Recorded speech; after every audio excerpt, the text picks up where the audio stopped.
Hey, welcome to RN Homesteading. I'm Nemesis, and of course, I'm here with the Chunkins. Yo! So what's going on, everybody? Giving some backyard updates at the urban homestead, of course. Wife's doing stuff around here too. I just got done cleaning gutters. Cut my nail. I actually got this metal roof, and my finger decided to come in contact with the metal edge. Yeah. Good times, good times. So we're going to be planting out a whole bunch of stuff today. Some of what I need to get done today actually is we need to mix up our own potting soil here. So I got the wheelbarrow here, and we are going to be making the potted garden section. Yes, it all looks blown over because it's windy out. She be blowing. Oh yeah. The wind has tried to claim my hat a couple of times already today, and it's only like 10 o'clock in the morning. So I'm thinking there's a storm rolling in at some point in time, trying to beat the weather. I want to get these pots all potted up and all that good stuff. Let's go ahead and check in on the wifey. And here is the sexy wifey.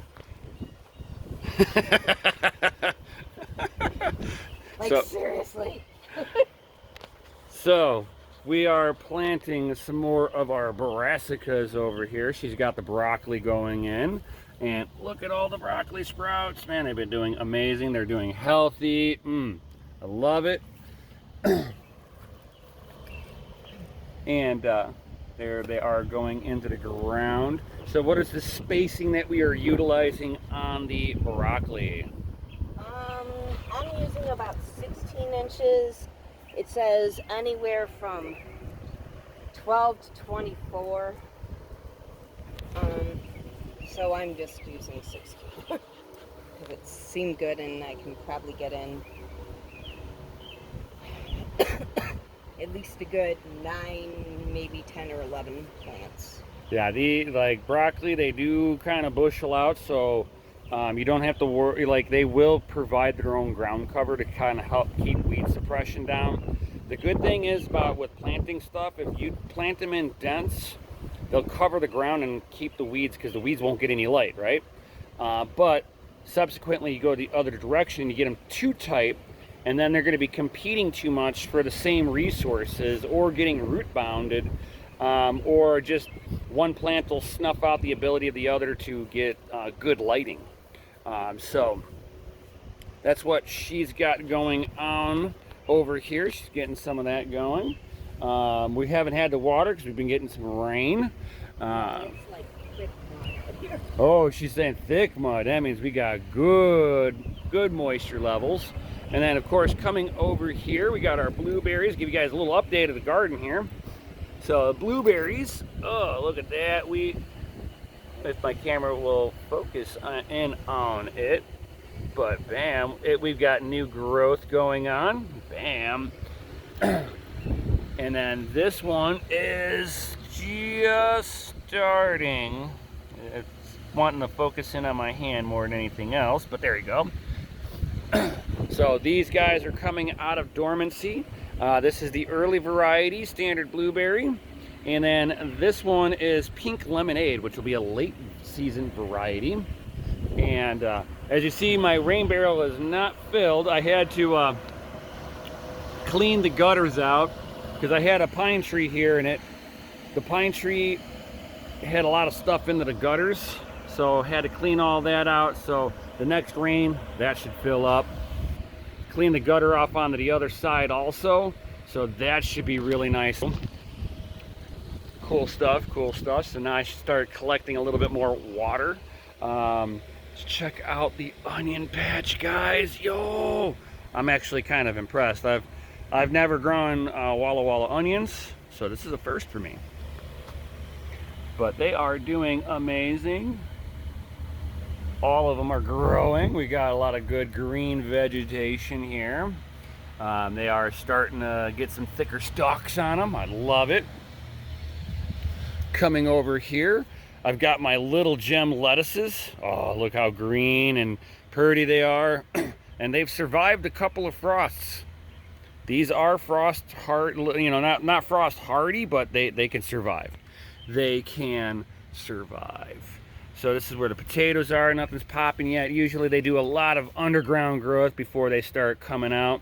And then this is the other little gem lettuce patch that we got here. And the peas are next to it. Nothing's coming up quite yet for the peas, which is okay. It's okay. It's not warm enough for them.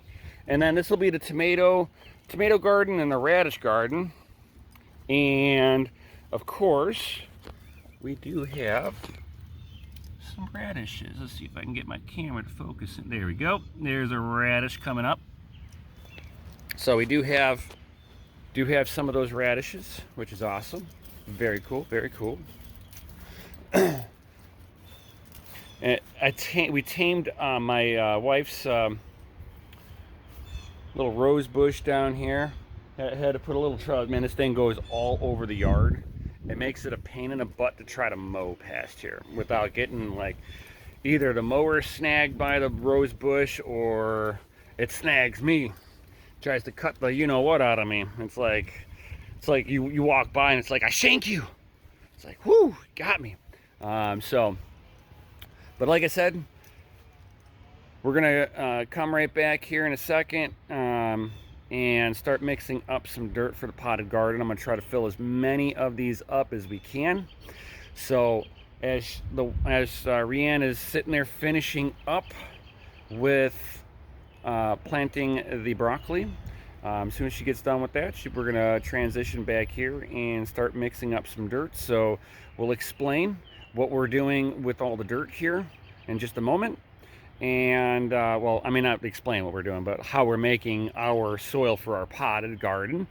This way, you know, if you guys would like to try it too, go for it. We did grow potatoes and everything in this stuff last year, but the only thing that we didn't have in there was actual soil. So this time we're gonna put some soil into it and see if we get better results. I was having problems last year with it was just releasing all the moisture. I couldn't hold moisture in those bags to save my life.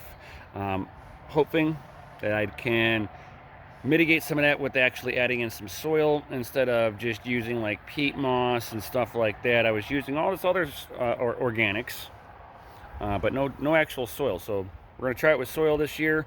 Hopefully I get better results. Man, everything grew. I didn't have a problem with that. I just had to water the crap out of everything. And then I was constantly having to add nutrients to it because it wouldn't hold on to any nutrients. So, all right, stay tuned. We'll explain about the dirt in just a second. We've got some cool stuff we're gonna go over with you guys, and basically of what we got planned for that we needed, basically tasks that we need to do for the garden. So we're gonna be potting some stuff up potting things because they're still a little bit too early to go out in the garden. You know, like tomatoes, you're in zone 5B or 5A. This is not the time to plant tomatoes right now. You could still have a little bit of a frost, so you're going to tend to start up potting some stuff that's not cold weather tolerant at this point. So that's some of the stuff that we're going to go over. We're going to explain what we're doing, do a little demonstration, and then move on to the next task. So with that being said, let's just dive right on in to the broccoli. Okay, so I put, I think, 11, 12 broccoli plants in the ground yesterday. These are my leftover seedlings, and we are going to put them into these larger pots.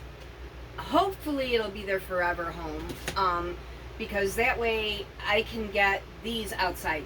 Broccoli's a cooler weather thing. It will survive, even if we have, well, we won't get any deep frosts. We're past that. Yeah, we're past that. So we just need to get these into some pots so I can get them out of the way because we need more room in here. Yeah, and if we end up having to up pot them from here, that's really shouldn't be much of an issue. I just got to grab some little bit of larger pots, and then we can easily transplant them if we see them starting to have any issue. Because usually if you start seeing wilting leaves and stuff like that, that's a struggling plant. You need to figure out what that struggle is all about, and sometimes you can be root bound. I'm hoping that this size of a pot will be good enough for them. If not, we'll just up pot them. No big deal. They'll be outside in our little potted garden. Okay, so there's kind of big holes in the bottom of this, and I do not want the dirt to fall through. So I'm just putting one thin layer of newspaper just to kind of hold the dirt in place till it can set, until it molds, the roots hold it, whatever. And then in the meantime is going to be mixing up, we're taking some topsoil, and we have cocoa core, and I don't know what else you put in here, Dave. I've got cocoa core, I've got perlite. The perlite will help everything from being compacted. And then I put some of my homegrown compost mixed in there. Now I do sift my, when you're doing stuff like this, sift out your compost, get the larger chunks out of here, especially when you're going into pots. Those larger chunks, it's going to create issues for you down the road. So it's worth taking the time. 1/4 inch mesh screen, all you really need. I mean, it doesn't have to be fine. You're just trying to get the big stuff out of there. And then I probably put about a 30% mix in here of the compost mix. So there's going to be a good amount of nutrients in here. The cocoa core is pretty much like neutral soil, right? So it's also what we use for seed starters. Right, because it's sterile, and it's a good medium to start a seed off in, because when you start in a seed, you don't need nutrients. All nutrients is coming from its sprouting. That's why sprouts, if you eat sprouts, they're so nutritionally dense. Bam! But right now I'm gonna do probably about a 50-50 mix on the cocoa core to the dirt. For this way we have enough dirt to go a long way. Dirt with cocoa core, and let's get this up. So I just got some topsoil that I grabbed from the local store. Nothing big.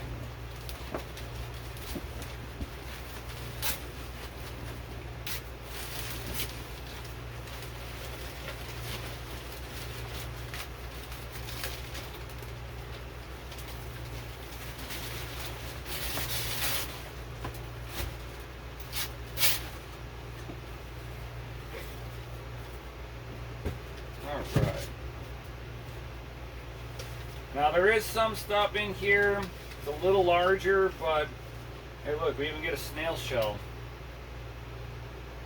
Okay, I wonder where that came from. We actually have snails in our yard. No, this is from the bag of dirt that I just opened.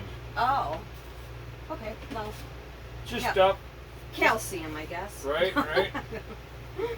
You do need minerals in your soil. Most people don't really fully realize that. They think, oh, that fertilizer's just enough, but no, your soil needs minerals. Fun fact, you start feeding your plants fertilizers, you'll notice the moment that it wants more. It's like getting your plant addicted to drugs. Alright, you want, oh, you're just gonna do it that way? Alrighty.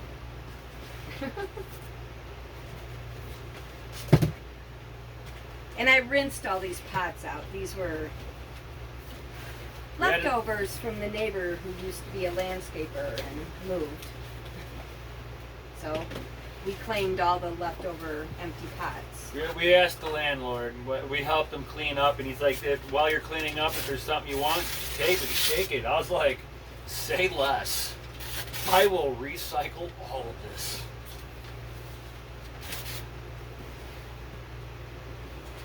I'm also not worried about covering all of the holes perfectly in these. I just want the majority of it so the soil doesn't just wash through, especially since we're putting these outside. And if we get a good heavy rain, it's going to really wash. The paper's going to break down anyway. Yeah. They probably won't last more than probably about 4 months at most. And I'm putting only one thin layer, so. The nice thing is, since the pots are wet, it's kind of holding the paper in place. Yes, water is your friend when it comes to, like, if you're trying to do weed suppression with cardboard. Wet it down, guys. It keeps it in place.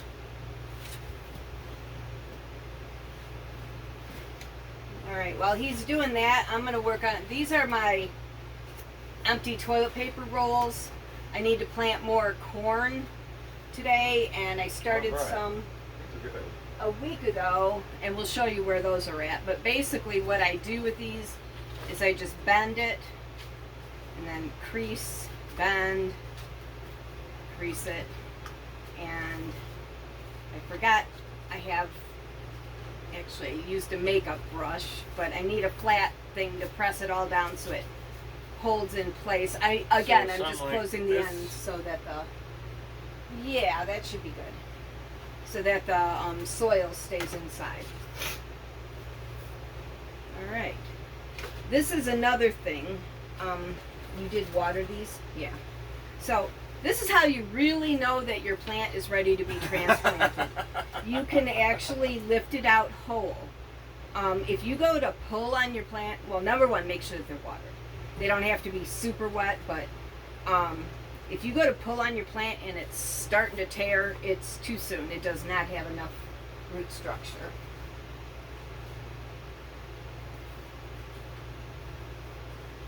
Now, brassicas, you can go up slightly on the stem whenever you're planting it, so that it has a sturdier stem. It'll grow more roots.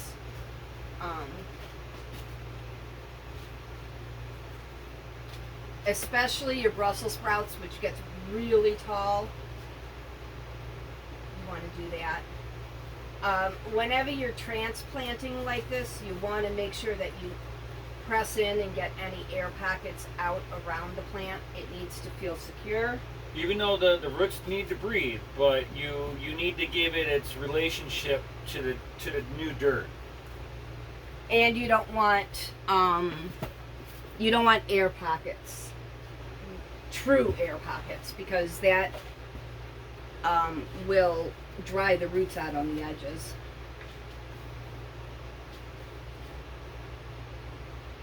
Nothing's a perfect science.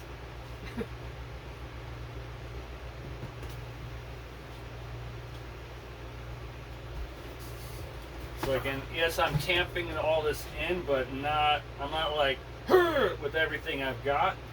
And then I'm making a hole about the depth of the seed cell. Which is, these I think are 4 inches. Now if, like I have this one plant that's a little leggy going to the side and it doesn't want to pull out nice. So if you squeeze the bottom, it loosens it up. God, this weather and my sinuses are not.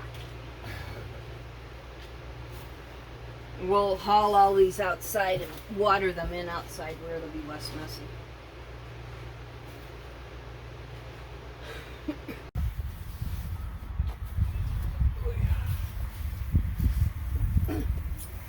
All right, so we now have our 20 broccoli transplants out here.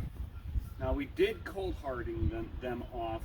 We've been leaving them out here overnight, here and there, leaving them out during the day, so they've already been acclimated out here, so it is not a problem.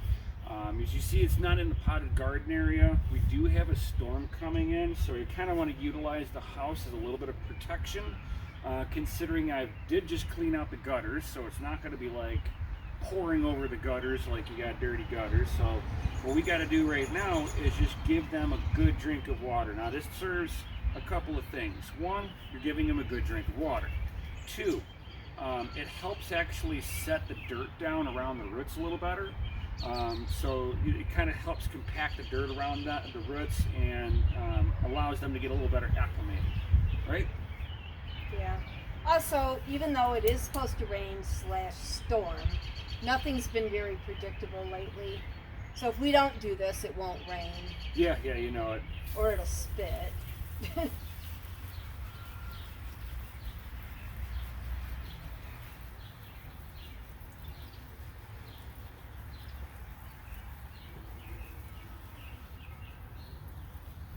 So thank you guys for sticking around for this.